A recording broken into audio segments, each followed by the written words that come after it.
Steven, I learned something that's You a learn true something. story that happened in Florida in the 1930s that I've never heard of. So I just want to tell everyone as a Floridian that lead up, I have no clue because in Yeah, Florida all things are possible with that's meth. So all I'm not things sure if possible methamphetamines through meth. exist. Jot that down. It's true, right? I'm not sure if they were popular in the 1930s, but cocaine was probably There were coming various into our state. to people's madness. This particular madness was unbelievable, Stephen. It was something. Okay, so for those of you joining us for the first time, hi. We don't just tell nonsensical stories in this show. We do talk about our process and making comics and movies and being people and all this stuff. But Stephen, I just have to because my brain won't stop thinking about this thing that I read today.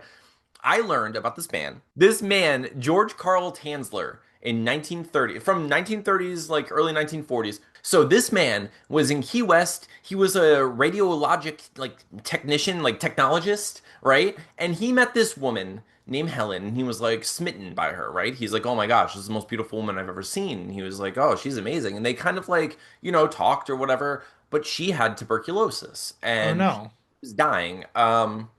So this woman, soon after that, ended up dying, okay? And this man, Carl Tanzler, Stephen, he Oh stole no. her body, I okay? had a feeling. Had a feeling grave robbing was going to happen. Okay, he steals her body. Now, this man is a smart guy. He knows about technologies.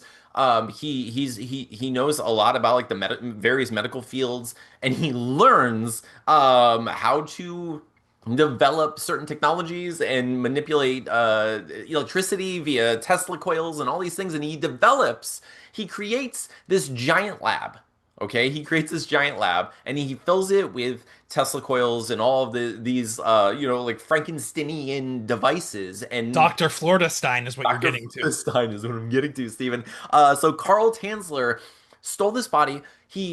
He took Helen's body and he kind of reinforced it. He puppeteered her in such a way to try to maintain her form and such. So he like put rags where in order to like fill her muscles up where they were atrophying and such. He put glass eyeballs in her. He literally created a doll of a person while sincerely actively trying to reanimate her corpse because this man believed beyond the shadow of a doubt, Stephen, this man truly believed with his whole being that she was someone he had known in a past life, that she was someone that like because according to him he had seen her in dreams before even meeting her, and when he met her it was like, this is And my I mean, his what he did in response to her death kind of solid. He at least good. believes he had that dream. You know what I'm saying? At the very At the least, very least, he not that believes it justifies everything. it, Not that obviously, it justifies but it at all, but right.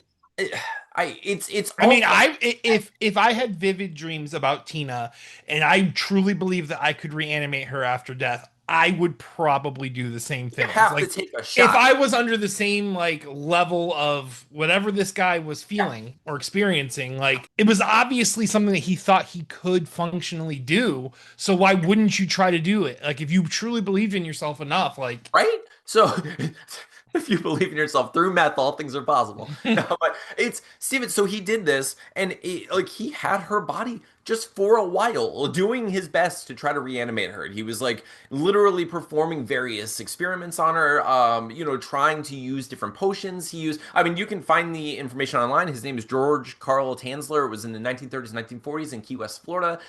I don't know if there's anything. I know you not that people should necessarily make monuments to this sort of Frankensteinian nonsense, but I kind of hope there is, Stephen. I want to go to his lab so bad. I want to he see this. needs a museum at least. Like Right? not maybe like the proceeds go to her descendants or something, but 100%. So like, okay, at the very least, he seemed well intentioned, absolutely bonkers, and like way like beyond the like just his I heart was obviously broken to a degree in which most of us don't experience. Like, you right. know what I'm saying? Like he truly loved this person. I'm hoping she loved him back prior to her I death. honestly don't know. You hope That's the only thing that could she really did. put a You kerfuffle hope on she this. did. You hope they were like best friends, and no, I don't know. I probably Like, not. yeah, if he's a stalker, this becomes like Yeah, I mean, but so what? there's So no part of it.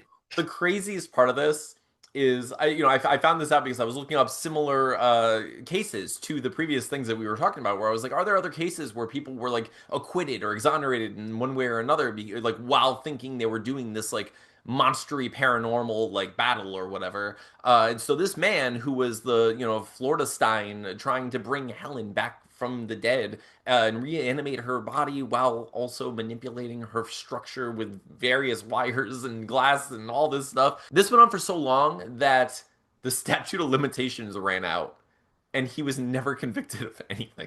Because really, he didn't kill her because she died of tuberculosis. So really, he's just weird. Like this guy's fucking weird. This Like guy, can't really charge him with weird, but we can, as a people, as a the society, just people, we not can talk all to this judge guy. him as much as possible. Hemingway was probably having a drink at a bar in the Keys around that time. I would not didn't he Yeah, wasn't he around in like the 20s or yeah, 30s yeah. or something like, Dude, yeah, I mean, yeah, I'm pretty sure and because that was like his spot was the Keys. I know that like at one of point. all of his cats. I mean, Hemingway, can you imagine like the beast? Hemingway's like, I got a coil or two.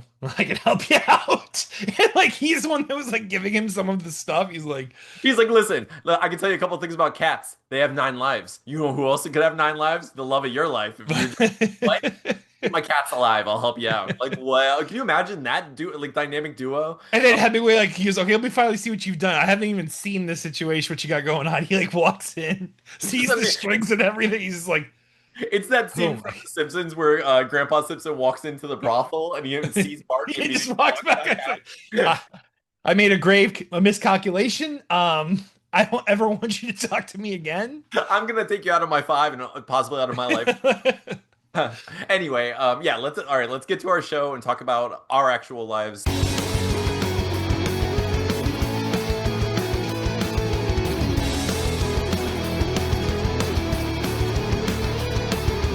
Hello, welcome to We Have Issues. I'm Anthony. And I am Stevie Wildcard. Every week, my best friend Stevie Wildcard and I get together and we do our best to overcome the various issues and obstacles that life throws our way. Steven, we're trying to make comic books. Right now, we're working on a kind of side project. It's an Mhm. erotic vampire action adventure, kind of like horror comedy situation. What do you want to do this week? I wanted to finish that page and get another page or two done. I Nice. did finish that page. I did send you the link, by the way. I saw What that. I've been doing is just sending you the full folder each time. But Yeah. in case I update or do anything different to the other ones. But and then I didn't fully finish the next page, but I do have a majority of it. So Okay. I'm, yeah, not a full failure. And I actually talked to Chris, and Chris is still good right now too. I mean, I still obviously want to meet my goal of everything this year, but we're still okay on that front. But I'm rounding the corner on this 14 page story, Awesome. and Yeah, I mean, you just finished page 6, right? yes, and I'm and We're and seven's seven. mostly, yeah. Yeah, so Mhm. we're like And seven's about the fun page with the hook and all that. So, and it's uh one of those things where I jump back and forth between like using like I know.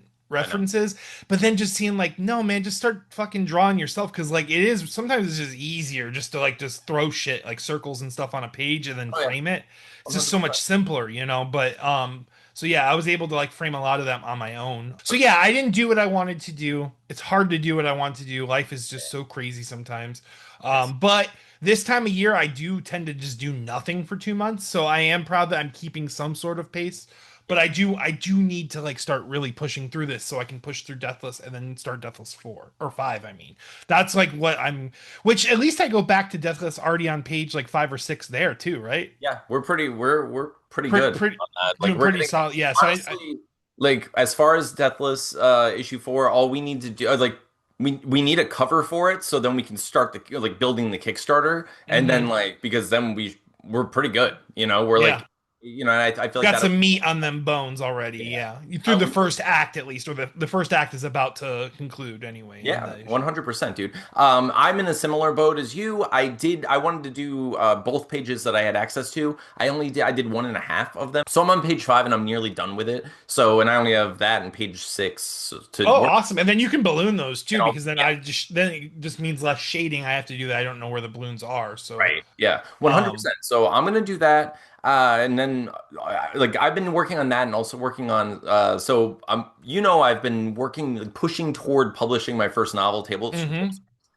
I decided to do these like images for the chapters, like not like big full page, but just like like tiny images at the top of the like where it says chapter one. So I've been doing like images for every chapter. So I'm on Just like little fun add-ons yeah, to the just like book. fun little things. It just kind of adds like production value. Like I feel like if you flip through it, you're like, oh, there's a cute, like a cool little picture of like a severed arm, and you're like, okay, this is something special.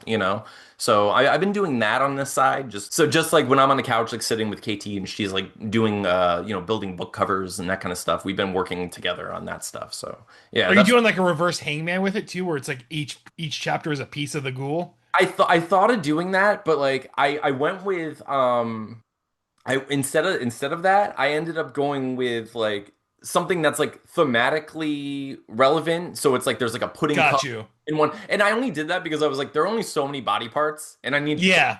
31 chapters, and I was like, Yeah, so you have to really segment the human body into yeah. things So that don't. I did either Because exactly really, and there's only so many body parts that look like something. So like you got 2 hands and 2 feet, then you got the face. You could break the face down to nose, ear, mouth, but right. you're just It splitting gets hair. exactly. Eventually, you're getting the torso, and it's just segments of a torso, and that's Yeah, and that, I thought about doing it, and I was like, I could do like, oh, maybe I'll do like segments of a zombie, and then I'll do segments of a werewolf, and I'm gonna do something like, but then it's just gonna be like arm, leg, head, yeah, it gets old, but yeah, I see what you're saying. No, you that know. definitely makes sense. So I went with like different things that where it's like it doesn't give anything away, like anything big away about the chapter, but like as you read the chapter, you're like, oh, You'll chuckle at the you'll the, chuckle the at it. thing. Yeah, you're like, oh, I get why there's a snail there now. But so yeah, we were both mostly successful this week. That's pretty good. That's good. Yeah, that's good. Especially since we had a pretty busy week and we're planning for a big week. This week, Steve and I got together with our families and we played Dungeons and Dragons. That was fun. We We slayed killed a vampire. yes, you guys slayed a vampire. I That ripped a vampire's heart out of its chest, and then I was charmed, so I handed it back to him. that was But very funny. I did not expect any of that, and I'm so glad it all happened. But yeah, that was a lot of fun, dude. And then next week, you guys are going somewhere. Where are you going? we're going up to northern Georgia to the mountains. Wow. Okay, cool. So yeah, we leave like early Friday morning. It's just like a long weekend. We're leaving early Friday. I hate these lights. Okay, I'm just gonna leave it like this. Yeah, This is it be that way sometimes. yeah. But yeah, we're leaving like trying to leave by like 3:30 in the morning on Friday, Mhm. and then we'll probably do this similar timings on Monday. So we'll be back late Monday evening, possibly Tuesday, but more than likely Monday evening. Awesome. Yeah, we are leaving on I think Thursday, like super early. We're leaving Thursday, and then we're going to come back like super early on Monday. I think we have to so we're going to New Jersey for my fiance's best friend slash sister. She's getting married, and we're going to her wedding, so we're gonna go and like have fun and you dance and drink and do all the wedding stuff. And it's gonna be great. I can't freaking wait. I really could use a vacation because like I've been worried about money and thinking about all this stuff. And this is a trip that we've like paid for. Like we already paid for. So we're like, all right, well, Paid this is before like the a fall, so it's yeah. more good. Yeah, pretty much, dude. So this is a kind of it sucks because it feels like, oh, is this like our last hurrah for a while? And it might be, but I hope not. And we're working toward, like hopefully like getting Bloodlust out there. We'll get like some funds and we'll get some We commission. definitely got a good chunk last time. Maybe we'll even get a raise this time. I don't know. Hope, but even if we got the same exact amount as last time, I'm happy with that. Yeah, that's true. But speaking of weddings and stuff, I know we have some questions from the colony. Ooh. Want to hit us with like a sweet questions from the colony song? It's a short and sweet, nah, just kidding. It's gonna be the longest version of the song that you ever did hear. So gather round, young men, women, and children, anyone who you are, just come in and see. We're gonna tell you and answer questions from the colony. Nice. Because it's questions from the colony with Stephen, Todd, and Anthony. We're gonna answer them to the best of our fucking powers. It's the question hour. Boom. Oh, hot, Steven. That was sexy. I love it. So, if you're joining us for the first time, first of all, welcome. Thank you for making it this far in the show. Make sure you hit the subscribe button and like and comment below for the algorithm and all that stuff. But we get together and we like to open our doors, our ears, our windows, whatever our emails, our the chat boxes. Just talk to us. We let the people talk to us, and they ask us random questions, and we give advice, we give information, we just talk about whatever people want to talk about, and we answer questions from the little colony that we're building. So this week we only have a few, but I'm gonna get through them. All right, Stephen, you ready for this? We have a I question am. from our good friend Matthew Sybeck. He asks, he says, Matthew. he says, I always want to ask questions, but I can never think of anything to ask other than this. Okay, Steven, this is very important. I want you to put on your thinking caps. All Matthew right. sent me a loaf of sourdough one time and it was fantastic. Sounds so good. Okay, Steven, you ready for this? This is serious. On an average day, how many pigeons do you think you could reasonably carry? Ooh, like, are they like Are they working alive? with Are me? they dead? Are they trying to kill us? Are they working? Are they, yeah, are they Are cooperating? they actively trying to be a part of my being? Because if so, I mean, I feel like, you can wait, leave yeah, from, I feel like I could probably carry at least 30 or 40 if they're like, but if we're they're talking working with me. if they're working with you. I mean, but Stephen, like, like right now, if a bunch of pigeons were thrown into your room and they know nothing of your work, Ooh, having to like try to scoop them up while they're yeah, try to fluttering like around. you We're try. talking maybe three at a time. Like Okay. if we're, if, I mean, yeah, like, would you suffer? I guess it depends on the reward, right? Like, because like if you get nothing, if it's just a matter of like I can carry this many pigeons, I'm fine with one or two. Like Mm. I don't want to be the guy who like can't get a pigeon, right? But I also like I'm not gonna go out of my way. However, if you told me if you're like, oh, for every pigeon we'll give you $100 or something like that, I'm gonna go Are they dead or are alive? they dead or Because I'm alive? gonna Are they break some allowed to be dead moralities or here. alive? Yes. So I also okay. So I don't want to kill any pigeons. I don't want to hurt any pigeons. I was thinking like maybe I'll sacrifice my body. Like what I'll do is like I'll tuck in my shirt and I'll put the pigeons down here. That would work. Right? Then you just have a body of crazy And pigeons. I don't imagine pigeons are very aggressive with their beaks. I imagine like the most aggression you're going to get out of a pigeon is probably them crapping all over you. I can And tolerate I that. can deal with some bird crap as long as none of these pigeons have any strand of the bird of a bird flu that's been, That we could somehow like cross hmm get. I don't Okay. want to like cause the next pandemic because I'm Yeah. trying to make, $800 from grabbing No. pigeons. $900, however. Sorry about your masks. Sorry. So, no, KK okay. kidding. Yeah. So our next question comes from our good friend Levi. Levi asks, they say, bump on topic re-question I gave you a while back. Why is it important that we don't kill bad guys in our stories, like in fiction? So, okay, like she asked this because we were talking about like we released she asked this because we released Deathless, and in various issues of Deathless, Douglas faces our main hero faces up against these terrible villains who are out to do no good. Like they're actual I mean, super. like Brian, like Brian clearly enslaved an Yes. entire arcade of people with his So, power. So yeah, so these are people who are doing terrible things, and he does have the ability to destroy them. And he has, in addition to that, has something in his head that's literally telling him to kill them. So this question comes from, our friend Levi read the book and was like, "Hey, I like this. I like that Douglas hasn't killed any of these villains, but like, why is that important to us? You know? So I don't know. I really enjoy it. I really enjoy that there are stakes. You can feel that like someone could die in our book. You don't know. Like there are a lot of things that could happen.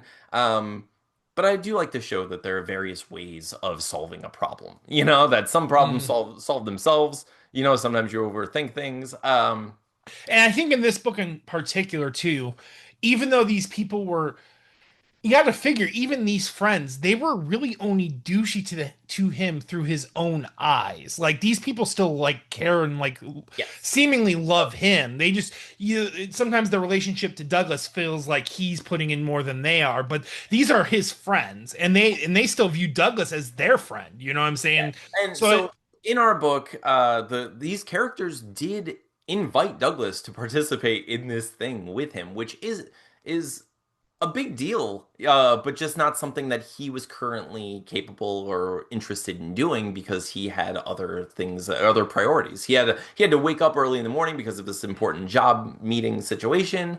and they weren't very Yeah, respectful they of they're that. still living youthful lives, and Doug is kind of carrying the burden of the house Yeah, because these roommates slash friends of his just aren't growing up, and like Douglas is growing up in a way he doesn't want to grow up. He's dragging his feet at a horrible job that he doesn't want to go to, but he has to because he's an adult and he has to pay the bills, and so there's some bitterness that's brewing between Douglas and his friends because of that, but not so much to where he's gonna kill them. Like if yeah, there's a not so. way to salvage them, he And wants to that's what I like. salvage them. I like maintaining that like tether of humanity and just love. And like there is, despite the frustrations, despite the conflict and the fact that they're literally on opposite sides of the story as protagonist and antagonist, there are they connect in various ways, and there's a tether between them that shouldn't be or doesn't necessarily have to be severed. And like there's a part of Deathless slash Douglas that he wants to rekindle, that he wants to strengthen that bind and not chop it in half with an axe as he could. So it's And important. I do think there is some sort of weird you can't be like a Superman-esque or like a true do-gooder if you kill, but I actually kind of disagree with that. Like for example, like and I know a lot of people will agree with this. This isn't like a unpopular opinion by any means, but like if you're Batman, like there are certain villains that I get putting into Arkham, but like a villain like the Joker, letting Right. the Joker live over and over again is almost like to a degree making Batman a supervillain because it's like It's every time this guy finds a way out, he literally murders I mean hundreds. it's a struggle, dude, because I mean that's like a whole consequentialism argument, because it's like Batman refuses to do bad. So he can't Mhm. do something bad and he can't hurt anyone. And He he's also, afraid of the slippery slope of yes, you of kill course. one, then what happens? Do you just, does that become your easy way out every time you're Right. facing a villain? And There are a lot of yeah, I mean there are a lot of things, not to mention the fact that like the thing that created him was murder, so he can't Mhm. be hypocritical. He literally is trying to stop the very thing that, we're talking about. Like he wants to He actively needs to create like a mousetrap situation where he lets Joker trigger the right. event, and it's Joker's decision. But like Joker like I wouldn't kill those people over there, and then like It's just Batman's trolley problem. It's just like he yeah, puts Joker on. He's like, look, you can die over here, or you could die over here. I didn't do this at all. you gotta love how every trolley problem that Batman's ever been given in the comics and stuff, he's always been able to save both, except for obviously the Dark Knight. But it's kind of funny that that exact situation happens where he has to pick between two things, and Always, yeah. he's like, "Well, I'm Batman, so I'm just gonna do both." I can do this. Okay. So yeah, there are a lot of reasons we don't want Douglas to kill his friends, or why it's important to kill those. Why it's important not to kill the villains in the story. I think it's sometimes it's okay. I understand why people do it. I love horror movies, so I love watching these like terrible terrible characters kind of get slashed by these like not monsters. It's fun. It can be fun to watch that, but I like having these particular characters be humans that you understand and you feel for, and you see that like yeah, they may have fallen into this villainy of sorts, and you can blame the spell or blame whatever you may, whatever you want. But I do like that there's still like a humanity there, and there's still a connection there with Douglas, and he doesn't want to see them just as something that needs to be killed or destroyed. He doesn't want to Mhm. see them just as a villain. He sees them as people. And just like Steven was saying, like yes, they see and to a degree he's allowed himself to become alienated or ostracized, Mhm. and like yeah, they also fed into that a little bit, but he also knows there's still a connection there, and he doesn't want Absolutely. there's Yeah, no and like Douglas's character as a whole is kind of timid and doesn't say what should be said and doesn't do the things like and like so that his role in their relationships really did like he's just as much to blame to some extent for how he allowed himself to be treated. Like and like I feel like people do that a lot in the real world too, where it's like true. you just I you let these things kind of fester as opposed to just dealing with them like and like owning up like because even like in the first issue when he's talking to Jeff about like getting these things done and stuff, he kind of lets Jeff sweep it away. And like if it was something that's truly bothering him and stuff like that, like he would have a sit down or like pull yes everyone in or so like and there's ways to like. Yep. And then in the second issue, when we learned that like Brian kind of took over the dungeon master seat from him and like awkwardly Douglas dismisses himself in the moment, Yeah. he doesn't say like, "Hey man, we can play your game later. Right now this is my game. I'm the dungeon master." You know, Hmm. he doesn't have that moment in the past, although in the future he gets that moment to be like, "Wait a second. No, no, no. This is who I am. I should have done this. These are the things that I need to say to you in this moment." And Hmm. it's important to do that because otherwise, yeah, we're going to be like cycle that drain of like I like the victimhood situation where it's like, yes, there is something bad that's happening, but there are ways to communicate and like talk out of it because no one's truly a villain. There are various perspectives, and Hmm. you need to work on this because you know who knows in another world this spell could work and these you know this spell could have worked and these people could have all become superheroes. Like if Steven and I did this spell and suddenly had superpowers, we're not going to go take over an arcade.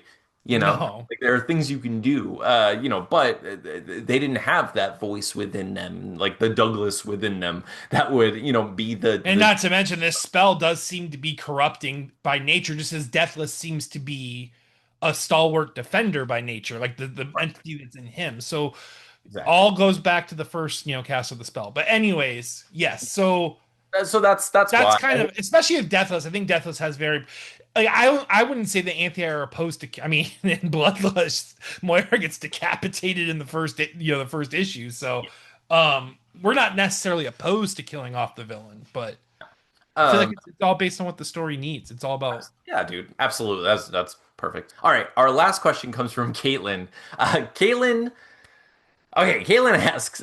She says, "I remember there was an episode I listened to recently where Anthony didn't know what to wear to a wedding and wanted to be told what to wear. My question: Do you know what to wear to your wedding? My first thought is a polo tie, but not sure that KT would approve. Okay, now here's the thing. Okay, Caitlin, I." Didn't know what to wear. Okay, I went to Steven's sister's wedding and I was going to go. And when I hear you're going to a wedding, I'm like, oh, I need a suit. I need like a jacket. I need like some sort of thing. Like I need a vest or a tie. I have to get a situation, you know? Um, but then they were like, no, no, no, it's more casual. I was like, what does this mean? I don't know what these words mean. So just to get everyone in on the see, and then what made it even more tricky is that I was like part of the wedding party, so I Yes. am wearing something nicer than what the general public was going to be wearing in that situation. Yeah, I Um, couldn't be like, Steven, what are but you wearing to this wedding? yeah, He's because like, I'm like, well, I have a specific thing I have to wear my sister. But the thing that I need to explain is where the wedding was and where my sister lives is called Pine Island, and it is old Florida. So it's like, you know, so you imagine meth, Frankenstein.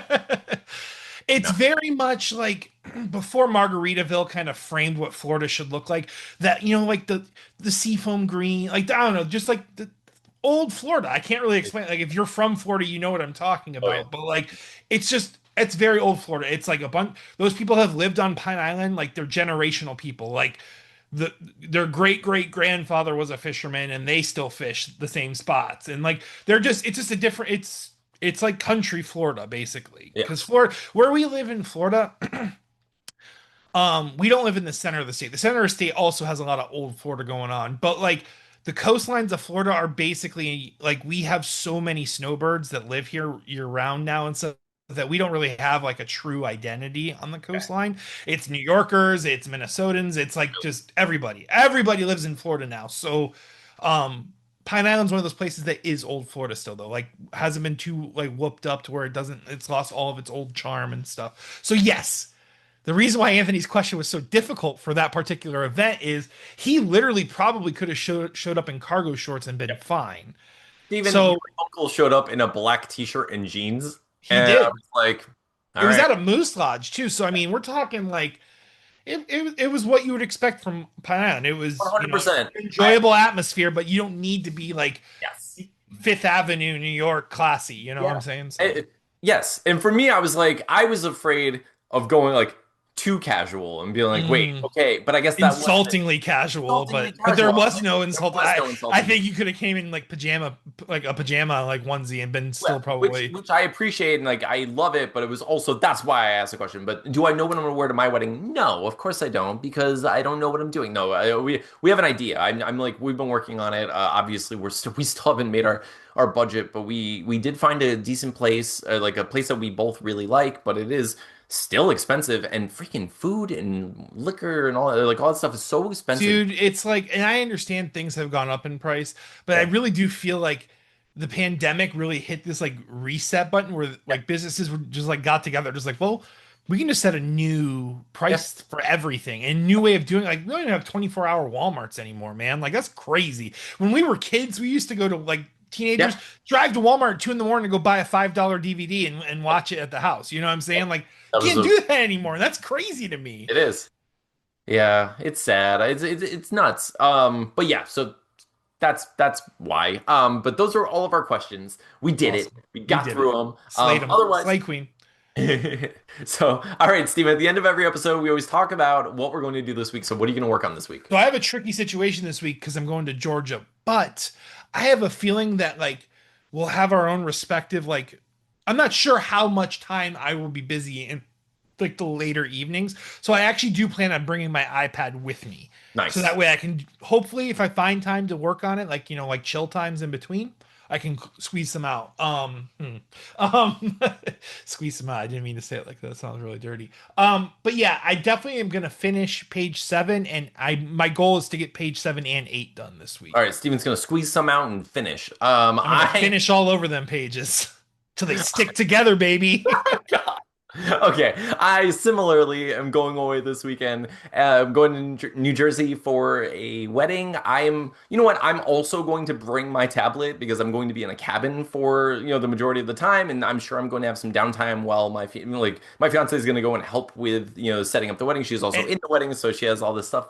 So I yeah. will tell you, Mhm. every time I bring my iPad, most times I don't end up using it, but every time I don't bring my iPad, I have plenty of moments where I wish I had it. That's So where, yeah, I just bring it now because it literally takes up no space anyway, and you never know when you're gonna have time. And that's the beauty of technology now too, is that like it's not like I need to bring Bristol boards and pencils oh my and God. things like this. I just have to bring a pad with a pencil that has attached to it.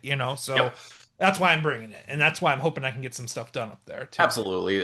So hopefully we get our stuff done this week. We're definitely going to work on it. I'm going to try to color at least one page. I'm going to I'd like to catch up. If I can catch up and be like at, page 6, if I can finish page 6 and start like lettering them, that would be great. I also want to work on those chapter images that I was telling you about. I Yeah. I You also still have time at the moment, so you're yeah. not too struck because I still have shade time now on like 5 pages. So Yeah. like you are good, but yeah, But keeping yeah, up on so everything. that's what we're doing this week. Thank you so much for joining us. Thank you for being a part of this. I hope you enjoyed our insane cold open. I know that like Florida Stein story is a little dark, but I think Wild. it's so wild, right? Like, It's weird how I can almost relate to him in a way though. As long as like I say, as long as it was like a mutual love, I can see the I, crazy making sense to some extent. Like if you really got there, but I, like can't do that. But yeah. yeah, of course you shouldn't, but like he truly believed that he And could. if like, can you really hate on someone for like doing everything in their and what they perceive their power is, right? You know what I'm saying? No, Like, it's so. I want to look more into it, and like I can't believe I've never heard of this story at and all. that's like in the 30s where stuff like that still had like a possibility feel to them. You know what I'm saying? Like Yeah. I mean, today's age, like prior, I'm sure we will reach technologies where those things might become possible, but like if you tried to do this in 2002, I don't think it's like a valid attempt. But the right. 1930s, like where information isn't as freely traded and things I like don't know, that, like Steven. Imagine this though. Imagine this, right? A person gets talking to ChatGPT, right? mhm. You start talking to That's what I'm ChatGPT. saying. Well, I more believe this era because the technology's getting close. You know what I'm That's what I'm saying? saying. Like we're getting to the point. Yeah, we're getting to the point where like